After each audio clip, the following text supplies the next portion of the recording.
Welcome back to Artists Exposed with Tym Moss. What a special day. My guest is none other than Albert Dabah. Hello there. I'm good. I'm great. How you doing? I'm good. Good. Oh my gosh, we've got a lot to talk about here. Oh, okay. Firstly, you are an actor. Yes. But you are also producing your own film, Right. which is based upon your true life, Right. your real life.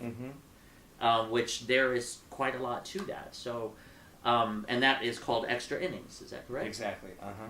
Okay. Well, firstly, why don't we get to know Albert Dabah a little bit? How about Okay. that? Sure. So tell us, you're originally from Brooklyn. From Brooklyn, yeah. Born and raised in Brooklyn, right off Ocean Parkway. Okay. I grew up in the Syrian Jewish community. Very tight knit. Went to a private school, a Jewish private school.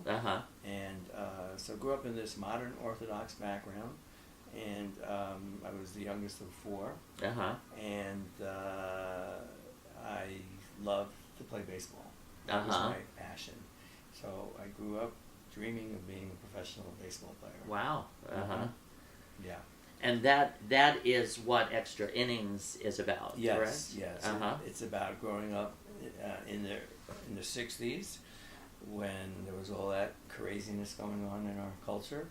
And I was always dreaming and playing baseball. So I played Little League baseball, and Little League was always on a Saturday. And my father, who was always traveling, was away about 5-6 months a year.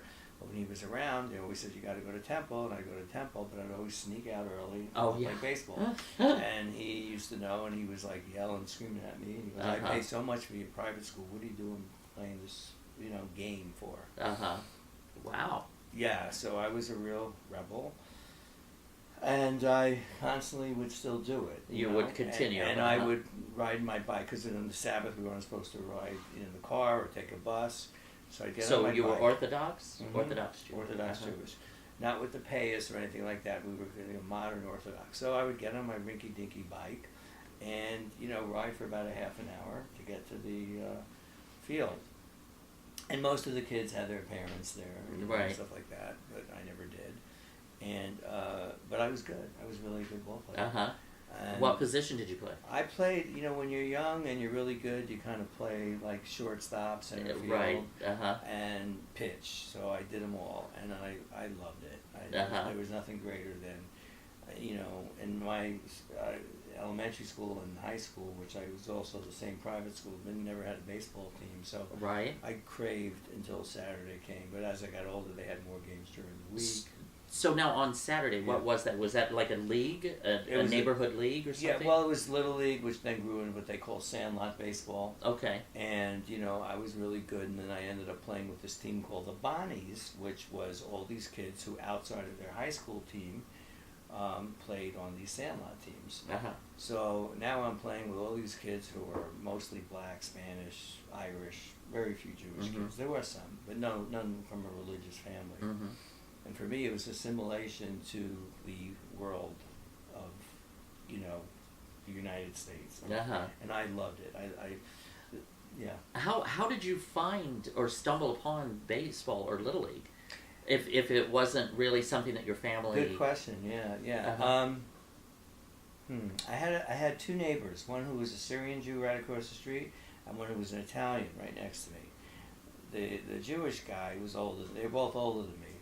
He had played a little bit, but he saw that I had a lot of talent and encouraged me. There's a really funny story. Was that like from the street? You were playing on the street? Or? Well, we used to play, there was a schoolyard nearby, 3 blocks away. So we used to play stickball in there, but we played everything. Stickball, softball, handball, basketball, football, sometimes all on the same day. It was like people crashing into each other. And it was the Italians and the Jews. A lot of times there was fights, who got the court first. And I loved to play with the Italians as well, because I would like to be paired up with some of their best, because I was one of the best athletes there. So anyway, I was always like trying to mediate a fight. That's who I became. So anyway, this guy across the street said, "Hey, Albert, you're really good." His name was David.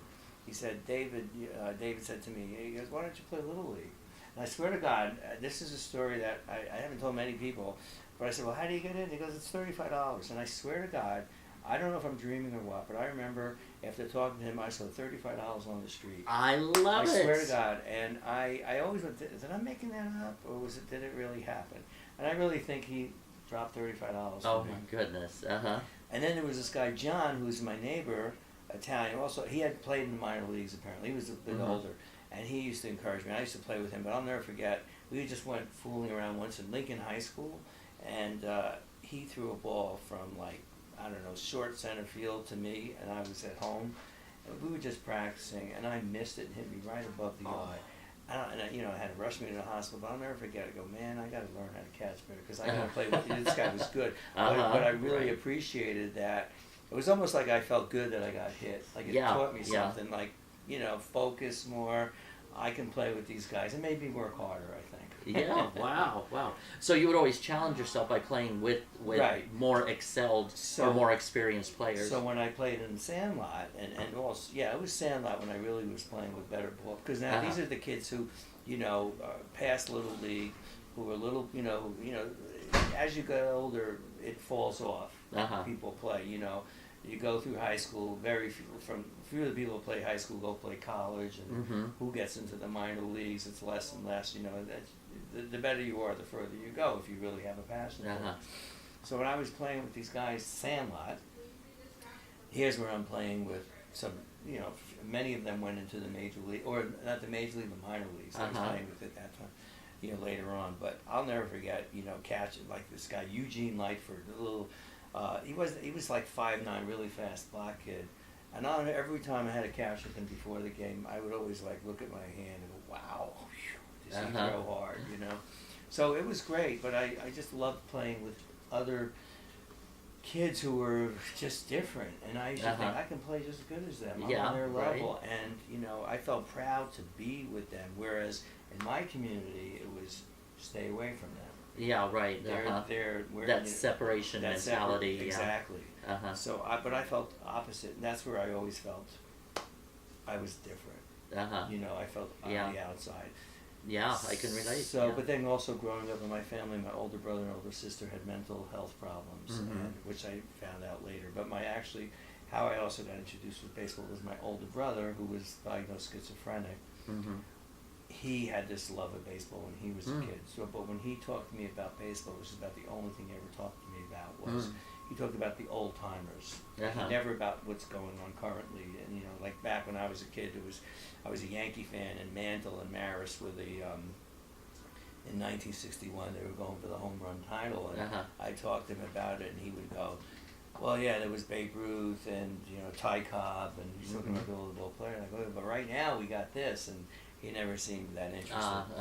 That was more looking back at what was. Now, also, when you were growing up in Brooklyn, when did the Brooklyn Dodgers move to LA? Were they in Brooklyn? Yeah, but I think they left in around '57. So I was born in '51. Okay. So.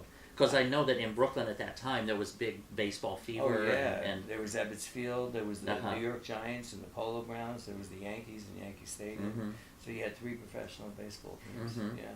So you would play like on the Sandlot. Was the Little League that you played, was that on like a regular baseball field? Well, it was short, small. The Little League fields, I think once you get to age 13. I think Little League, goes from up to 12, I believe, and it's what is it? It's 90 feet now. Professional field is 90 feet from base to base, but I think we played Little League. It was 70 feet or something like that. But once you get age 13 and up, it's a 90-foot base to base, which is professional fields, which is a big difference. Right, but what I was wondering was going from like a Sandlot to like an actual field, wouldn't that have been like a different field? Yeah, like no. I mean, the Sandlot was just that's like the name of it. It was just, but also like we would play in public fields, like in Prospect Park. Okay. Oh, so you would have the bases and everything's the same. It's just the name they give it for. For that league. For that league, In Brooklyn, we always call it Sandlot baseball. Like there's a film called The Sandlot, which a lot of people who've read my script compare. Well, we compare the Sandlot. We look at our script, Extra Innings, as Sandlot meets Dead Poet Society. Mhm. That's kind of how we view the film. Interesting. Yeah. And once again, my guest is Albert Dabah. Dabah. Yeah. And the name of the Dabah film is Extra Innings that we're talking about now. And this is kind of along the plot line of the film as well as your story. Right. So you started to excel in Brooklyn in baseball, and what happened? Like when eventually, I'm sure that kind of took over your life a little bit more than maybe your studies or whatever. So I'm sure your family started stepping in to... Right, exactly. Well, that's exactly what happened. Because my sister would encourage me to go to California to play college baseball. Oh, wow. And because she lived in California. She got married at 18 and moved out to California. And she always encouraged me to come out because she said, you know, the scouts are there, you play all year round. Wow. And so they didn't want me to go. And your parents probably thought that's a pipe dream or something. Oh, absolutely. Or, yeah. Did you read the script? No, but I'm just guessing because it would. No, I'm just thinking. You know, they would probably want you in school and studying a legitimate profession and right. They would discourage me. It's not for you. You're Jewish. And I would say, well, what about Sandy Koufax, Hank Greenberg? They were Jewish ball players. Yeah, but they Bada bing. Yeah, but they were into Judaism being, you know, orthodox. Right. And you know, I had long, lengthy, heated talks with my dad. I'm sure. And it was very, you know, it was very tough for me to feel, because they never. One short story. I was playing in an all-star game. It was a Saturday. Or maybe it was a Sunday. You know what? I think it was a Sunday. I'm almost sure it was because they said they would come. They didn't travel on Saturday. It was on I had to be on a Sunday, and a good friend of mine who was one of the few in my neighborhood who also played baseball. He was Jewish Syrian, but his family was kind of on the fringes of the community. But my mother knew his mother, and they said, and we were both on the All-Star team, me and this friend of mine. And they said they were going to come, and I got to the game, and I was batting first, lead off. I was so excited because we were playing at Lincoln High School, a big, not the, like, you know, it was a stadium. Right. And, with the seats and everything. And, you know, I always love leading off because you're, you know, even if you're up last, you know, you're the first guy for your team to get up and start a game. And it was the first All-Star game because you play until you lose. And so it was our first one. And my friends' parents were there, and I was waiting for my parents to show up. It would have been the first time that they came, but they didn't show up. Oh, gosh. And I came home, and they were sitting on the porch with, you know, some company that was over. And I just, you know, I was like, fuck. I was like so pissed off. Oh, I imagine. Anyway. I mean, how disappointing. I mean, you know, that's, I mean, I can relate in certain ways because it's almost like you feel you're following your passion and what you love to do, but yet you feel like you're receiving disapproval from your parents, like you're not making them proud or something. And it was really disheartening. And and they, you know, never saw me play. I mean, after. Oh my goodness. But my sister encouraged me, so I actually did go out. I played in Long Island University in college, in the junior varsity team my first year. Again, they never saw me play. Wow. And then I decided, it was in my second year, I went out mid-semester and I went to play in California. I went to try out for a school in California. I lived with my sister for a month. But I got cut the day, I went there in January, the semester started in February, and for the whole of January I was working out with this team. Maybe it was like 2 or 3 weeks, and they had about 3 cuts before the semester started, and I got cut the last day, and I was so disappointed. Oh, man. But I played on some team outside of college over there, but I ended up giving it up after that. Wow. Now, what, I know this is an emotional thing, but what would that have meant to you for your parents to have come to one of your games, like to have actually looked out into the stands and seen them there? I think it would have been amazing, you know. I would have really felt like, you know, I mean, I think, when I look back, I think you know, what we all want is love and acceptance for who we right, are and absolutely. what we do, and you know, we want encouragement and for some things that we love, you know. Mm-hmm. And you know, our society is kind of weird. We get tested for things sometimes that we can't stand doing anymore. Yep, absolutely. And you know, like I wish I had a test for baseball, but I saw that what held me back a lot was myself too. That I didn't play with enough confidence a lot, and I think it would have been nice to have that support from them. Absolutely, absolutely. You know, Because in my opinion, that they would have been able to see you be your pure self. Yeah, exactly. You know that. And I think in doing so, you know, they did the best they could of where they were from and right, all that. Exactly. But to be able to not have that judgment and just see your kids for who they are is what I would try to say. You know, I have a friend whose son wants to go to film school, and he's kind of wants to discourage it. And I said, don't discourage it. I agree. Let him. He'll find out for himself what it's like. Yeah, you know? yeah. Because I'm not really, you know, but I could see he is. I know him, and he's very judgmental. You know, I could say something, I can see his face just. Yeah. And you know, you don't have to say something to someone to show them what you really feel. And but that was the wonderful thing about my sister, that she, when I was in California, she came to just about every game. Oh, how wonderful! She was, wonderful. and she would cheer, and no matter what I did, she would say, "No, keep going." Oh, God bless her. She was an amazing person. Yeah. Oh my goodness.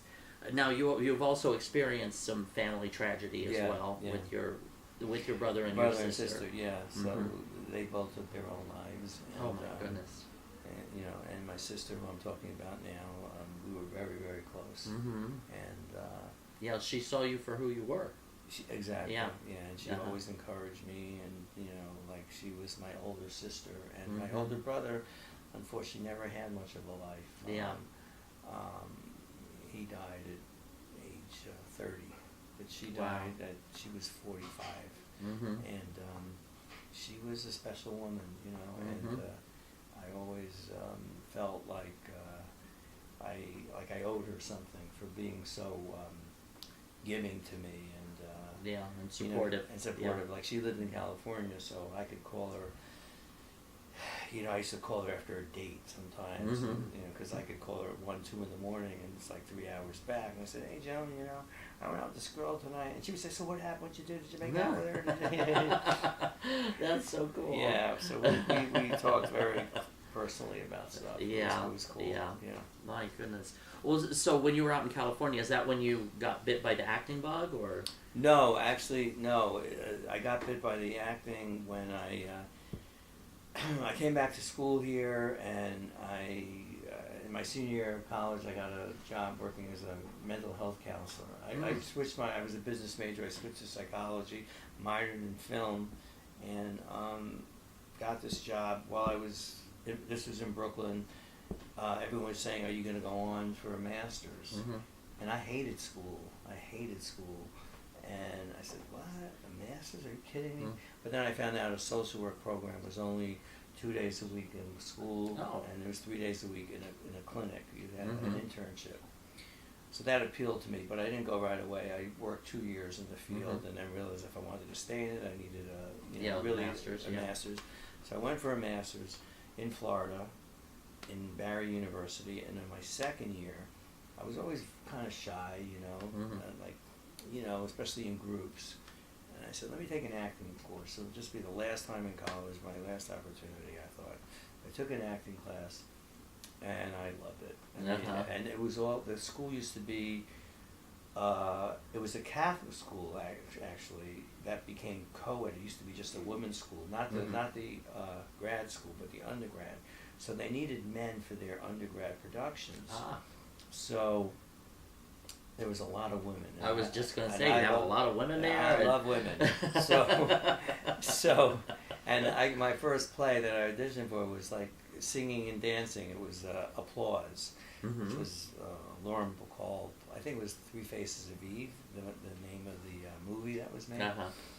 And it was great. There were so many girls, and yeah, and I didn't sing, I didn't dance, I just would dance. But we had a lot of rehearsals. Uh-huh. Even we had rehearsed for the auditions, and I went and I had a ball. And then I did another play after that. I did 3 plays that year for the school, and then even after I graduated, I came back and did another play. I came back to New York a couple of years later, and I started taking acting classes here, and I got into For a theater? play for theater. Uh-huh. Yeah.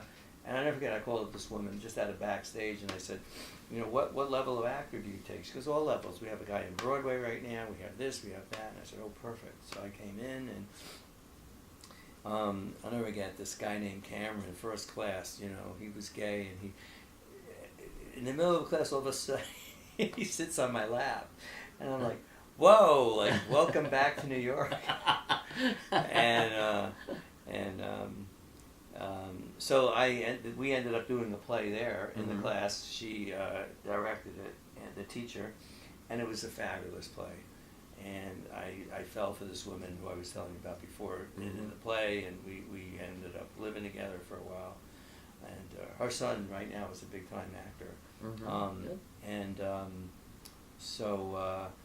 And then I pursued that. I'm sorry. I had a job. I got a job as a therapist. Okay. So I was working as a therapist in And that Florida. would pay the bills? Yeah, and then but when I came back to New York, I got another therapist job. This was in Florida, and I came back, got a therapist job, and then one day I decided just to pursue acting. So I did. I gave them like 2 months' notice, and I pursued acting for 3 years. I love how you've always followed your heart. Yeah. I love that. No matter what the society or people would say, that you've always followed the joy and the happiness. What brought you joy? And that was a tough decision, because I just spent all the time in grad school, whether I should go or not. But I really felt everything led to the same. You know, it was like all part of a journey. Yeah. Because people say, well, how do you go from social work to a video company? I said, it's easy. I mean, you're dealing with people, you know. And so then I started Simba Productions. It was called back then Video Portfolios Productions. And anyway, along the way, I went to see this therapist to deal with issues, and he one day told me, why don't you write your story? It's pretty amazing. So that's when I started the Extra Innings film, the screenplay, and actually my first title, I never liked it, but I took this acting workshop not too long ago, maybe 5 years ago, and it was a workshop on getting to know who you were, or who you are. And he gave us our like essences afterwards, and he says mine was like, you know what I love, extra innings. And it was kind of, what does that mean? And then it was like about hope and dreams. And then one day I just said, oh my gosh, Extra Innings. What a good name for a film. That is, it's great. So my guest is Albert Dabah, and the name of the film is Extra Innings. Now, at what stage is the film at? Like where? We're in pre-production. Pre-production. Also, we're still raising funds for the film. Okay. And how can people who may want to help with fundraising? Well, we're going to be putting something on our website. It's not up there for some fun for donations. We're also looking to partner with a nonprofit company. So whatever, if people want to donate, they can donate and get a tax deduction or not get a tax deduction. But we're working on that now. And then people can invest in the film as well. Wonderful. So extrainningsmovie.com is the website. Okay, extrainningsmovie.com. And make a contribution to help see this story come to life. Excellent. Well, I love how you've maneuvered through life. That it's so amazing and so inspiring. So with your acting, like, what was your favorite role that you ever played? I'd have to say this show that we did. I was in a show last year. It wasn't my favorite role, but it was a nice, fun role. It was an Irish play. I'm going blank on the name of it, but my favorite play was, what was it called now? I'm blank on that one too, but it was a play that's done in a lot of colleges, and this is with the woman when I came back to New York, and I played this role of a guy who had this girlfriend, and in a backwards southern town in the Carolinas, in a mountain town, and he gets into this man appears out of nowhere, and he's a witch man, and this guy comes out and takes my girl. And there's a rumble. We have a fight, and I love staging that fight. Fun. That to me was so much fun. But I was like the second lead in that play, so I was in a lot of scenes. And nice. Yeah, Marvin Hudgens was the character I played, which ironically, this acting teacher named Terry Schreiber, who I just did a show with last year at his place, he told me he played Marvin Hudgens when he was a young guy in Minnesota, I believe, where he was from. So.